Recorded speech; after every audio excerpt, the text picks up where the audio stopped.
Hi. What a pleasure it is to be with you all and to talk about this topic.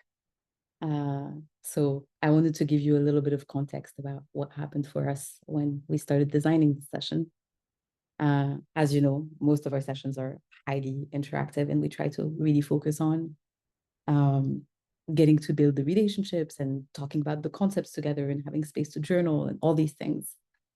Um, but this time around, we kind of felt while designing our session, we had kind of really planned for a lot of that imaginative space. And we felt confronted with the fact that as a team and as people in this world in this time, the news cycle has been overwhelming us. And we felt like we really needed to address what is going on today.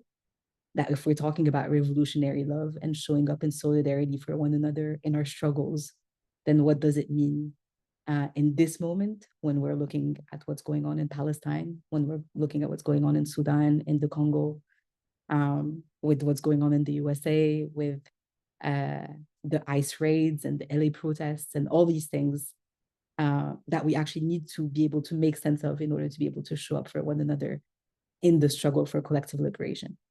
So what we want to do today is really recenter the question of weaving relationship through a little bit of an explanation or our analysis, our collective analysis of what's going on in this time, particularly looking at the case of Palestine. Because for us, yeah, this moment demands an interruption. It demands that we actually really address what we're faced with heads on. And we'll also be asking in the section, in this time that we have together, really what is mine to do in this current time? How do I weave relationship from a place of power and solidarity that considers the fullness of what we mean when we talk about revolutionary love? So on that, I'm going to start sharing my screen. And I do want to let you know that this is a bit more of a lecture style kind of hour that we're going to be having together.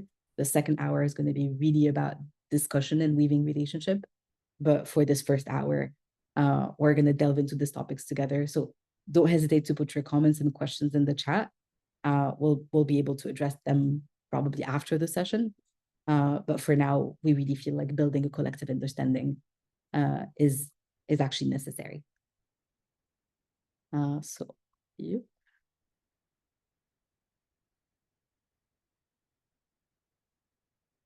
Let me know if you can all see this well. Great. So our core intentions for this session is to create a space of collective sense-making by naming the realities we're living through and building a common understanding. It's also to ask the question, what gifts do I have to offer in this time? And how do we weave relationships from a place of authentic power? And finally, we'll invite you, especially in the second hour, to step into your shared purpose and power by imagining what can be possible when we work together with clarity, courage, and radical hope. And that will be when we especially focus on getting to know each other through the practice of living that we're going to be focused on. So we've always started the Weaving Relationship session with this beautiful quote from Martin Luther King, who said, "We are caught in an inescapable network of mutuality. Whatever affects one directly affects all indirectly."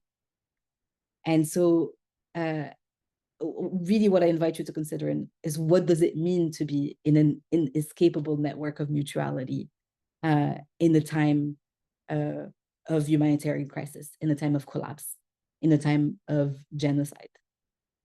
What does it actually mean in those contexts? And what does it mean to be affected by the plights of our brothers and sisters in those sometimes faraway places, sometimes much closer?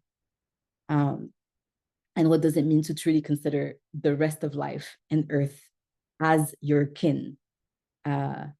And so today, what I want to be doing personally is to speak from the position of a mother who feels like all the children are my children, and feels like the sense of mutuality that I want to bring into my life is considered the rest of life as my kin and the children of this earth as my children.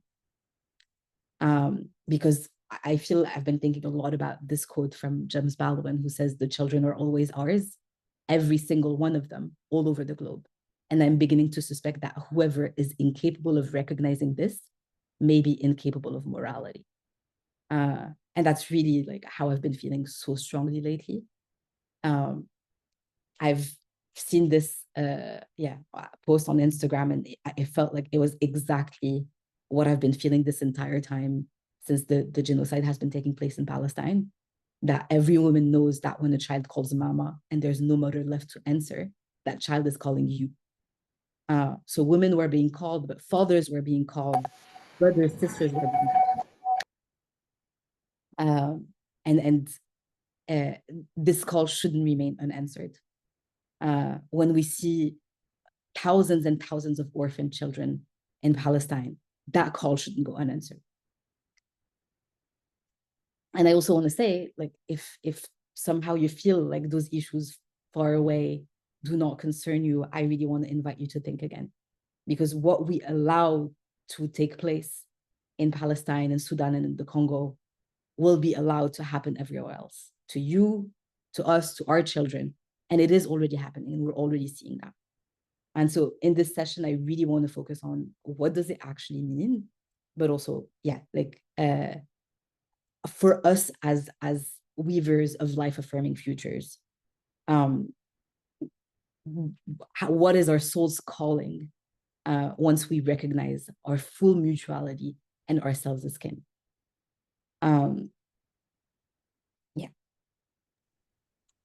And this session will focus especially on the importance of revolutionary love, and it's the fact that the system actually cannot withstand our love. The systems that are built on destruction will collapse if we bring in the revolutionary love that we know we're capable of. Because at the moment, we are living in a system that actually wants us to be isolated, overwhelmed, and obedient.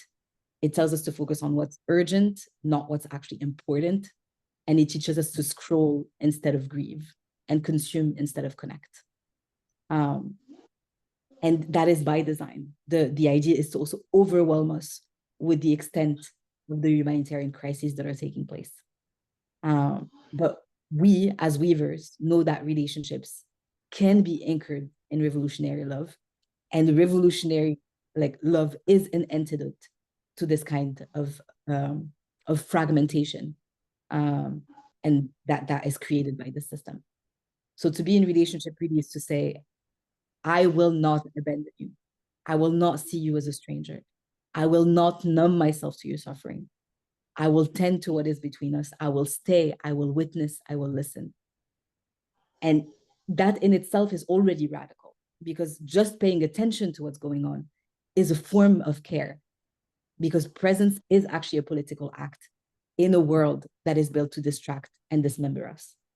And I really use the word dismembering as pulling our members apart. And again, what do weavers do? We remember, we put the members back together.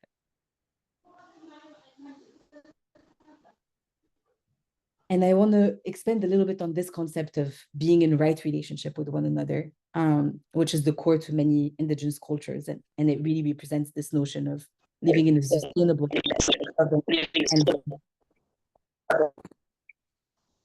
and with all living beings. So really it's the way that I see it is like, as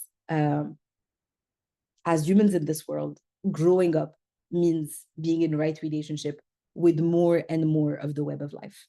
It's continuously expanding our circle of care and responsibility, rooted in mutuality, accountability, and presence.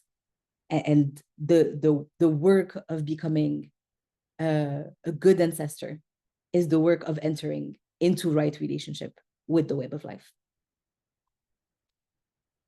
And just to go back on this core concept that we'll keep going back to a little bit, is this notion that the choice to enter into labor, the revolutionary love is the choice to enter into labor for others, for opponents, and for ourselves in order to transform the world around us. And I want you to focus on this word, labor.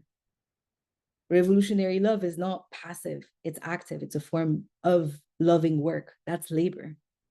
And it's an orientation to life, really, like the notion that the effort we put for one another is rooted in love, and that we don't have to expel anyone out of the view of who is human in order to be able to do that. Also, because we need to acknowledge that when we don't actually, for instance, tend to ourselves in our circle of love, we can fall easily into repeating the traumas that have happened to us. And that, to me, that's exactly what we're seeing taking place in Palestine, when we see the unhealed trauma of the Holocaust ripple out into the Zionist ideology that then continues perpetrating the kind of harm that was perpetrating onto the Jewish people. And so, yeah, like the difficulty here is to actually get out of the cycle of violence that we can be pulled into, and to show up in service of our relationship in a truly revolutionary, actively interrupting cycles through the love that we give ourselves as well. And I was hoping to perhaps, yeah, maybe that's not gonna, I'll see if I'll get to show you perhaps a video of Valerie Kaur in the LA protests, but just to show you what that looks like in action. But first, I really want to focus on actually what it means to cultivate quality relationship. What does it mean to be in relationship with one another? And so there's two types of relationship that I've kind of outlined here: the ones with our human kin and the ones with our non-human kin. And so showing up for our relationship with one another is showing up in true listening. I believe that in your study packet, there's a little bit about the quality of listening that we can bring into our relationship, and the importance of actually listening, not to respond, but actually listening to understand, and listening to create a space that can be generative between us. It also means trusting and creating a space of safety for one another, be each other's safe harbor. I love the quote from Adrienne Mary Brown, who says, "Trust the people and the people will become trustworthy," which for me is also a sense of invite people to become who you know they're capable of becoming.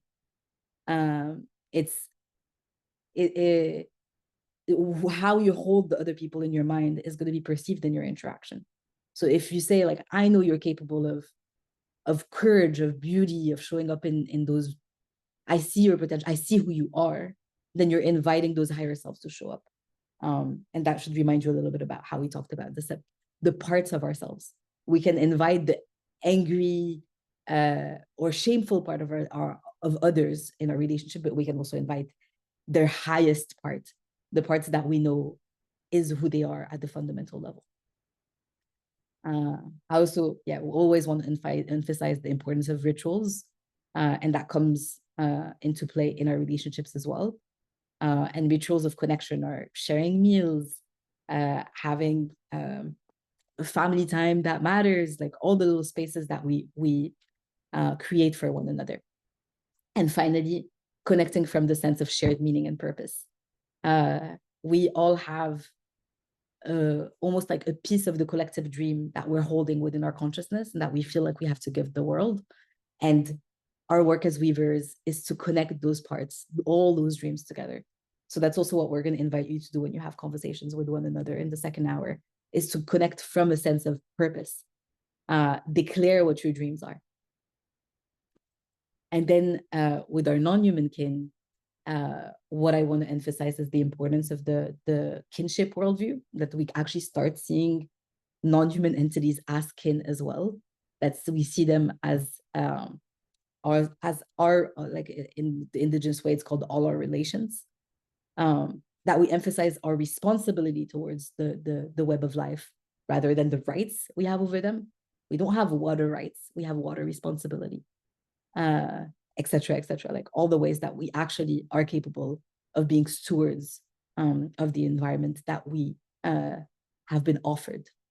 A sense of reverence over superiority, recognizing that the intelligence of nature may be slower and harder to perceive, but that's because of our shortcomings, not nature's shortcomings. So developing the ability to understand the intelligence that surrounds us is part of the work that we have to do in our lifetime. I also want to point out the importance of ceremony and prayer, that the recognizing the spirit that's also there, and gifting back to the other than human world. You're getting every day your survival, your well-being depends on the earth that you live on. You get food that's offered by the earth. You get air that's offered by the earth. You get water that's offered by the earth. And we have a tendency to take that for granted. So my question is also, how do you gift back? How do you give back to this Mother Earth that showers you with love on an everyday basis? Yeah. Which leads me to the importance, whether human or non-human, the centrality, the core pillar that I think we need to focus on as weavers of social change is the reciprocity that can happen in a relationship. There is a sacred movement in a weaving relationship. It always goes like this. That's what weaving is. It goes like this. So the movement that is in weaving relationship is reciprocity. If you're getting something, give something back. If you're receiving gift in return, not because it's a transaction or because you have to, but because this is what it means to be responsible in the way of life, in the web of life. And that is true across time, from getting from our ancestors and giving to future generations, to across space and across species. So on this, I actually want to invite us to step into a little bit of a reflection space, where Lilita is going to guide us to really think about where are the spaces of reciprocity that we want to tend to.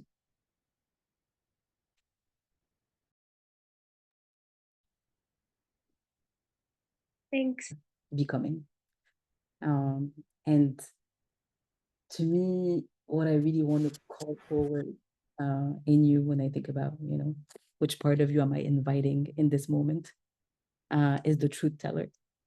The one that can actually be honest with themselves about who they are, who they want to become, and do that intentionally.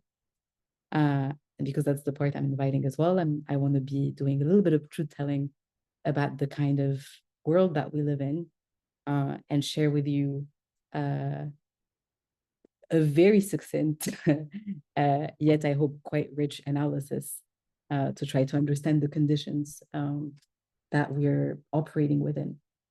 And give me a thumbs up if you're seeing this properly. Okay. So I want to start by saying that the world that we live in today is governed by an imperial order. What empire means really is the foundation of this empire that we live within. And the US is at the head of this empire, but it's not alone there. It's not the US empire. It's a capitalist Western empire that has taken over everything. And the empire exists wherever you are in this time. And it's the core foundations of this empire are colonialism, especially settler colonialism, racialized capitalism, and biopolitics and sexualized violence. And those are very loaded terms, so we're going to explain what they actually mean. Settler colonialism is the aim to actually erase indigenous peoples. Indigenous peoples are a threat to the current system because they hold another worldview. So erasure can actually happen through eliminating indigenous people by taking away their lives, which the US is built on the erasure and genocide of indigenous peoples, but not just the US. But it can also be done by erasing their culture, erasing their access to their worldview, to their land that gives them the wisdom, all of these things. And so the idea is to claim permanence into the land by erasing the people and their knowledges.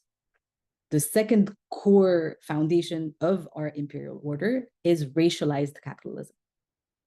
So it's global capitalism, but it is justifying exploitation of entire populations based on race.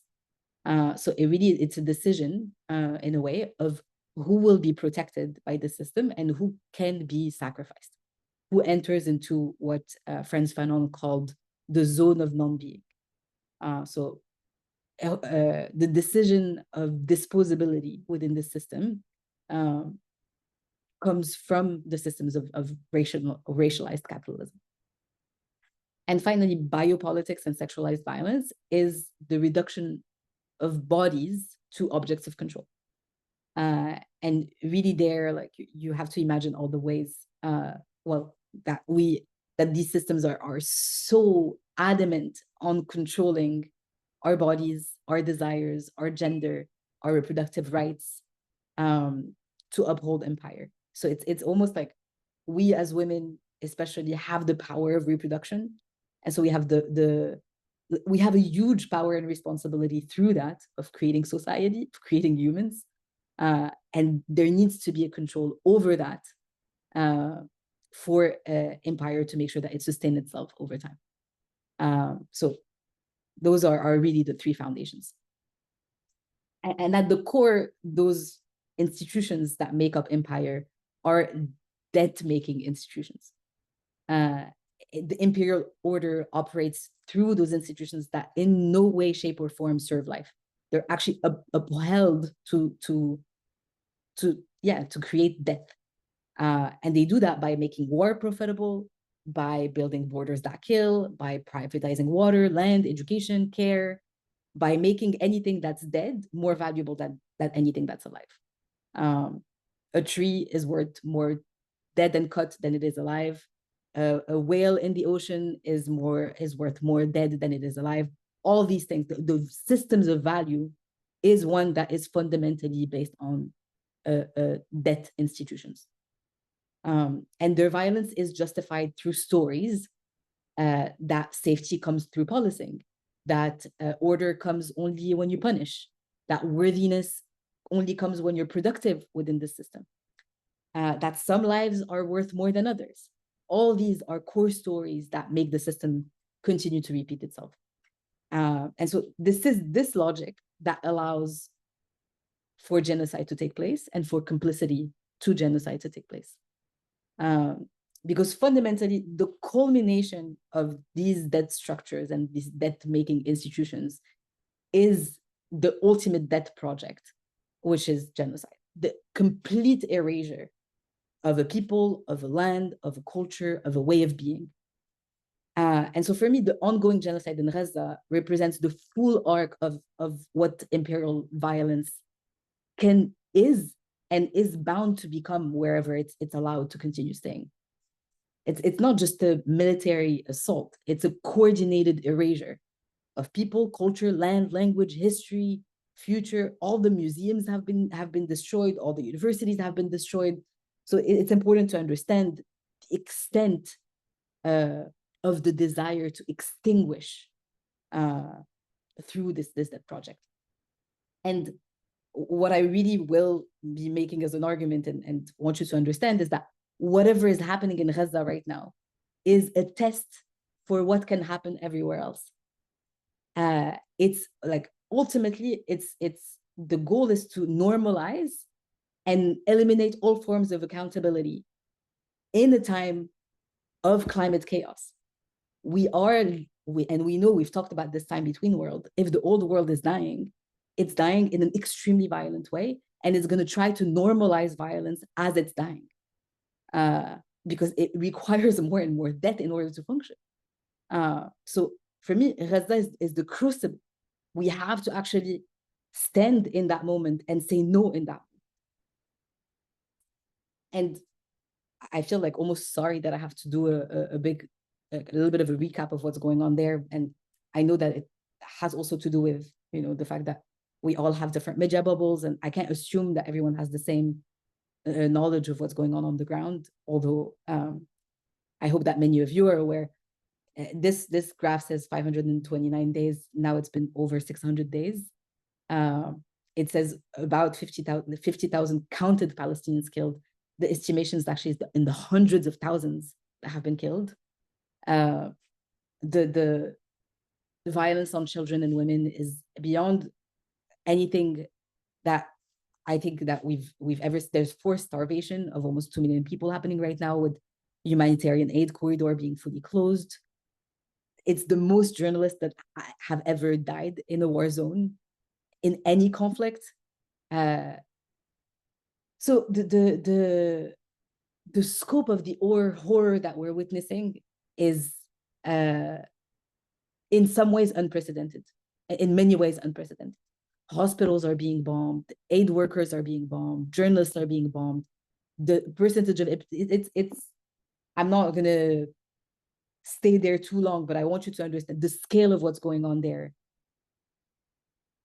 is almost unimaginable. It really is unimaginable. And so I know that people have been responding in ways, protesting, saying like, why is this happening? But we actually really need to ask ourselves the question, how is it that despite this global outcry, nothing has shifted for Palestinians on the ground? It keeps getting worse and worse and worse and worse. Every time we think it can't get worse, the Zionist entity does something that baffles us. And how it is that the imperial order continues to uphold all this power over us. And why is our collective power so effectively neutralized? Because until we actually address those questions effectively, we're not going to be able to weave revolutionary relationships that are capable of shifting the system. And so, yeah, to me, it starts with building that collective understanding and recognizing that there are a state apparatus is in place, a global state apparatus, like both in our nation states and at the global level, that are meant to control us. This is a theory by Louis Althusser, but yeah, you don't need to know necessarily all that. What I want you to focus on is that there's two kinds of controls that the state uses against us, and that we, as people, need to be able to recognize in order to be able to neutralize. The first one is direct control, which is used to repressive state apparatus. That is all the instruments of violence. And if you remember, perhaps you've had the class about what is the nation state. It's like the monopoly over the use of violence. That's why the notion of the nation state as it is currently is a problem, because the monopoly of the use of violence is being used against people. First through the military, which yeah, the police, the prisons, the borders, all of these are violent entities that are used to control us. They're, if you will, the boots on the ground, the cages, the checkpoints, the bombs. That's what this part of it is. And these institutions enact violence to enforce obedience, to suppress dissent, to contain movement, and to crush any form of resistance. And we also have to be very clear about the origin of those repressive institutions, because there's always a sense that the military and the police were built for the safety of the people. That's one of the core myths of empire. It is not true. It was never true. They were always built to uphold the interest of a political and economic elite over the people. So they were always meant to contain whoever in society was deemed undesirable or disposable, which often means the Black people, the indigenous people, the poor people, the migrant, the colonized people. The military does that at the global level, and then the police does that at the local level. Those are instruments of empire and instruments of exploitation.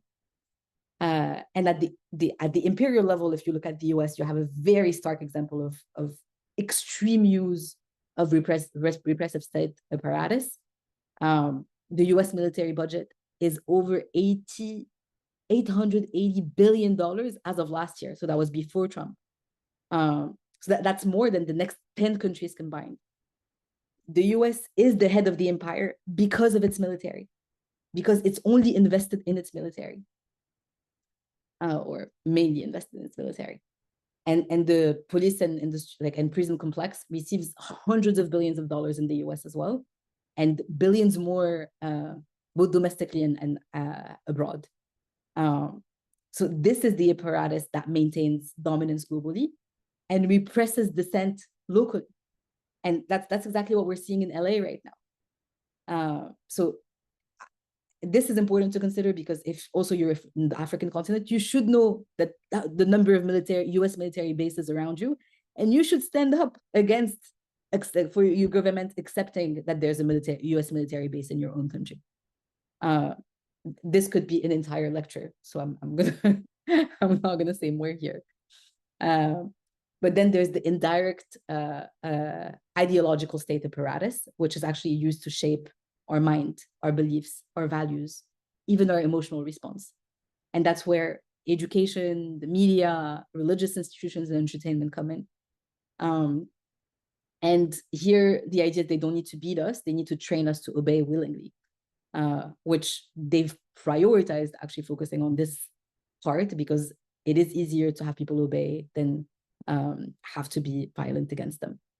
And again, the US here is at the head with the Hollywood as a main export of the US and one of its most powerful exports that floods the world with stories of who's good, who's bad, who's disposable, what beauty is, what success looks like, whose lives matter, all these things. They're empire stories that are exported through entertainment and media. So the two, the direct and indirect control, the RSA and ISA, they work in tandem and they threaten our body and our mind. And unless we understand how they operate on both this front, direct and indirect, we actually risk being neutralized either by both or by one while resisting the other. So let's make sure that we also keep these things in our mind. And I really want to now jump into how does that play out in the case of Palestine. So if we want to understand how systems of control are designed, tested, and exported, we must look at Palestine because this is where the imperial order is revealing itself in its most concentrated and brutal form. So when it comes to militarized and police violence, I'm not going to call it the IDF, the IOF, the Israeli occupying forces, enacted direct violence on civilian populations indiscriminately. And then they export those tactics abroad. They train US police department. What is being used in LA is from police that have been trained by the IOF. They do crowd control, surveillance. If you remember the George Floyd neon neck technique, that was a technique from Israel, from the Zionist entity. They use the same tear gas that have been developed and tested on Palestinians. And similarly for prisons and checkpoints, that's exactly the same logic, the carceral logic of indefinite detention, administrative detention, which is essentially kidnapping, which now the US is doing by kidnapping migrants. That's been taught in Israel, through Israel. And the one that personally gives me the most like EBGBs, like freaks me out fully, is AI and data warfare. Israeli firms are now using softwares like Project Lavender to actually just bomb based on what the AI thinks are zones where militants are, which essentially means that they can bomb 100 times more because there's no human in the middle. A machine can just say like, here are all the places that you can bomb. And there's actually very little human scrutiny. So this is actually the automation of colonial violence, which should freak you out. You should stand up against. And these tools that have been developed in Palestine are currently being used to monitor activists and journalists and dissidents all over the world. It's being used in India, it's being used in Mexico, it's being used in the US. Like, do not think this does not concern you. Wherever you are, these tools are being sold to your governments.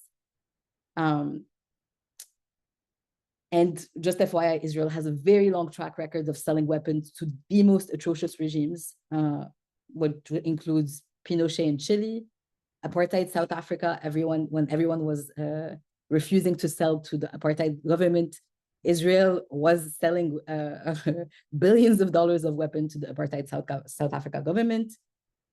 They sold arms to the government of Rwanda during the genocide, in Myanmar against the Rohingyas, and in South Sudan today. So again, let's start to see how all these things are linked.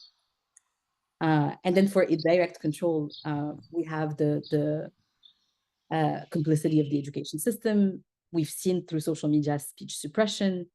We've seen Christian Zionism and Judaism being weaponized as religions against people, even if obviously there are lots of Jewish people who are standing against this. The Israeli entity is claiming its Jewishness as the basis of its operation and Jewish safety as why it's allowed to do what it's doing. And then generally the justification of violence through the entertainment industry.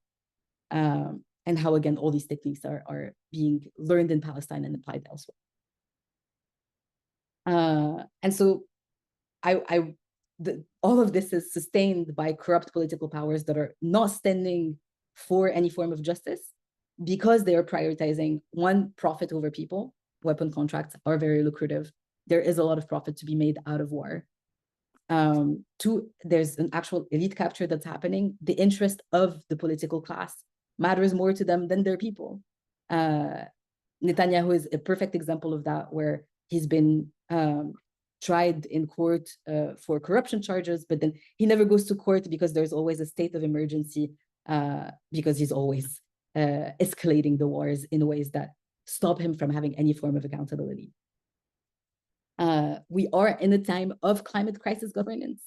Governments know, people know that the climate crisis is real. All those like all of what is about to happen in terms of climate chaos is something that's visible to people, even if they deny it. And so being in a position where you can actually use the means of war and break down the rule of law in order to be able to be in a climate crisis governance is what the power at play is doing. And Palestine is a laboratory for those cruelties, and to make sure that the international law is fully defanged in this time of climate chaos. So this is what we're confronted with in this moment. And so what's at stake really is our international legal system. Clearly, it's being dismantled piece by piece. Our humanity, because to watch a genocide unfold in real time and feel like you can do nothing erodes our very sense of what it means to be human. Our collective future, because whatever is tested in Palestine, AI-powered warfare, predictive policing, border militarization, all these things ripple outward to the rest of humanity. And then essentially for me, it's the possibility of liberation for all, because we've started the session by saying that, by the song, none of us are free until all of us are free. Yeah, like we need to reflect on the entire architecture of empire in the case of Palestine, because if we dismantle it there, we can dismantle it everywhere. And most importantly, we have power in this time. We are not powerless. Let's refuse the narrative that there is actually nothing we can do, even the little things that we do, like showing up for one another, like showing up for ourselves. These are acts, these are revolutionary acts of care. So what I want to suggest is that there's kind of 4 steps: refuse, reject, reclaim, remember, rest, and rejoice. And I'll do them rather fast, because the second hour, I do want to be able to jump into our conversations. Refuse, it's disrupt the normalization of genocide. Go protest, stop your business, do whatever it takes in your schools, in your government, in your workplaces. Speak out and interrupt business as usual. Reject is withdraw your consent, boycott, divest, sanction. Look at how your own community in your own country is currently boycotting, divesting, and suggesting sanctions on Israel. Reclaim is take back what's ours, our land, our memory, our meaning. Reclaim your education, most importantly. Know what the hell is going on. Be informed, understand the context that you're a part of. For me, it also means reclaiming our capacity to be like the freedom flotilla and going to break the siege ourselves. We have that capacity. If our governments are not going to stand up, we should be the one doing it. Remember is literally put the members back together, unite, know that there isn't any single struggle that is disconnected from the rest. So let's start to weave in a way that we actually can see the interconnection between the root of our struggle is the same. Then rest, because if you don't, you will burn out, my friend. This work is a lifelong work, and we need to be able to lean on one another when we feel like we need to. And finally, rejoice. celebrate every act of courage, every spark of solidarity. Let joy be your refusal to be broken. Grieve in your community, love without apology, dance, sing, mourn, pray. These are all sacred acts, and they are how we stay alive in the midst of the struggle. And I'll just end with, may we look into the eyes of our grandchildren without shame, and free Palestine, free Congo, free Sudan. I'll end on these words and hope that you found some spark of courage within yourself as you enter your conversations with one another, knowing that we're in it together for a future that we know can affirm life in all its ways.